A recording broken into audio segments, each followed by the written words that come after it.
করে সেটাকে দিয়ে দিয়েছে। এবার ফুটলেই আমাদের রেডি। তো তোমাদের ভিডিওটা ভালো লাগলে অবশ্যই লাইক, কমেন্ট, শেয়ার আর চ্যানেলটাকে সাবস্ক্রাইব করে দিও।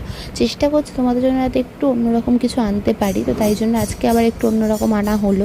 তো ছোলার ডাল দিয়ে কিমাটা আমি চট করে খুব একটা কোথাও দেখতে পাই না, তাই আজকে তোমাদেরকে এটাই শেয়ার করলাম তোমাদের সাথে। আর হ্যাঁ, সবশেষে দিয়ে দেওয়া হলো গরম মশলা, যেটা আমি তোমাদেরকে বলেছি তোমাদের ভালো থাকলে বাড়িতে দিতে পারো, যদি না থাকে কোনো সমস্যা নেই। আর এখানে দেখতেই পেলে কোনো মিট মশলা দেওয়া হয়নি। আর সামনে একটু তোলা হলো, ওটা হচ্ছে আমি টেস্ট করলাম যে কেমন হয়েছে, কিন্তু দারুণ খেতে হয়েছিল, কারণ সবসময় রান্নাটা বেস্ট হয়। তো তোমাদের আবারও বলছি, আমাদের সাথে থাকো, পাশে থাকো।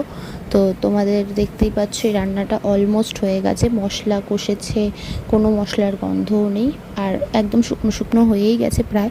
আর একটু পরেই নামিয়ে নিলেই হয়ে যাবে। তো তোমাদের জন্য যেমন বলেছি রোজ ভিডিও আনার চেষ্টা করছি, তো আমরা এখন থেকে শুরু করছি যাতে রোজ তোমাদেরকে ভিডিও দিতে পারি।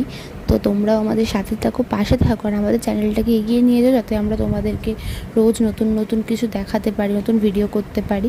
তো আজকের মতো রাধে রাধে বন্ধুরা, নতুন ভিডিও আসতে চলেছে।